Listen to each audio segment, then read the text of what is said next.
Child-centered homeschooling sounds compassionate, but many homeschool parents are asking whether child-centered homeschooling is actually biblical or just assumed to be.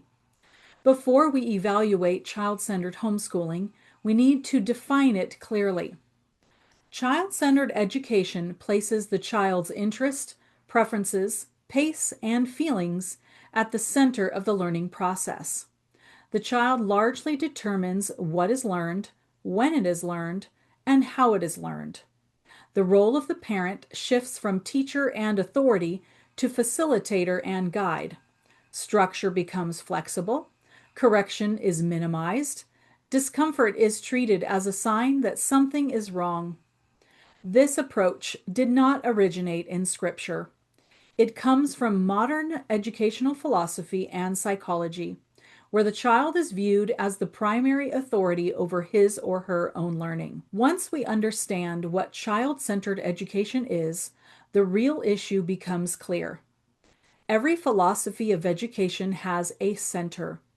The question is not whether something is central, but what is central. In Scripture, education is never child-centered, parent-centered, or curriculum-centered. It is God-centered. When God is removed from the center of education, something else always takes its place. In child-centered homeschooling, the child becomes the functional authority, often without anyone intending that to happen. The shift is subtle, but it is profound. It changes how children understand truth, obedience, and their place in the world. Biblically speaking, children are not placed in the position of authority over their own formation. Scripture assigns the responsibility for instruction, training, and discipline to parents. Children are learners under authority, not autonomous decision makers determining their own path. Authority in biblical education flows in a clear order, from God to parents, then to children. This structure is not oppressive, it is protective. Child-centered homeschooling reverses this order. When a child's preferences consistently determine what happens in the homeschool, authority shifts upward. The child begins to function as the decision maker while the parent responds. Over time, this produces confusion rather than confidence, because children were never designed to carry the weight of authority. A key claim of child-centered homeschooling is that learning should be driven primarily by a child's interest. But Scripture never teaches that maturity comes from following desire. It teaches that growth comes from instruction, discipline, and the formation of wisdom. Children do not naturally pursue diligence, perseverance, or self-control. Those qualities are learned through guided effort and consistent training. When education is shaped mainly around interest and enjoyment, children begin to associate truth with preference and effort with inconvenience. Discomfort is treated as a problem rather than a normal part of growth. Biblical education does not ignore interest, but it does not bow down to it. Biblical homeschooling is not organized around preference, but around purpose. Its aim is not merely knowledge acquisition, but the formation of character, judgment, and responsibility. Children are trained to think clearly, work diligently, and submit rightly to authority. Education in this framework is formative.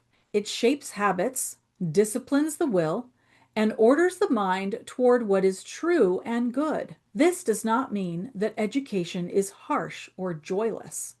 Joy is not removed, it is rightly ordered.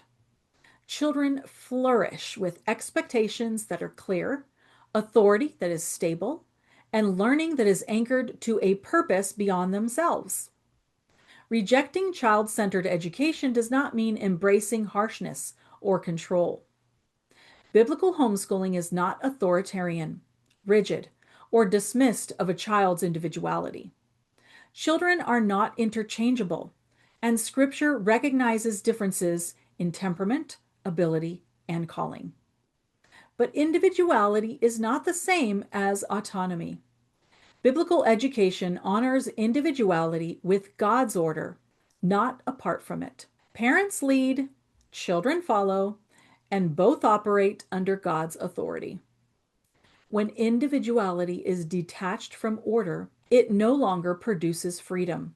It produces instability. In conclusion, child-centered homeschooling sounds compassionate, but it quietly places children at the center of a role they were never designed to occupy. It asks them to carry the weight of authority, direction, and decision making before they have the maturity to do so. Biblical homeschooling removes that burden. It places God at the center, parents in authority, and children in a secure position to learn, grow, and mature. When education is God-centered, children are free to be formed rather than forced to lead. If you want clarity, stability, and purpose in your homeschool, the solution is not child-centered education, but God-centered formation. Thanks for watching. If you liked this video, please give me a like and subscribe. And if you have any questions or comments, please feel free to put them in the comments below.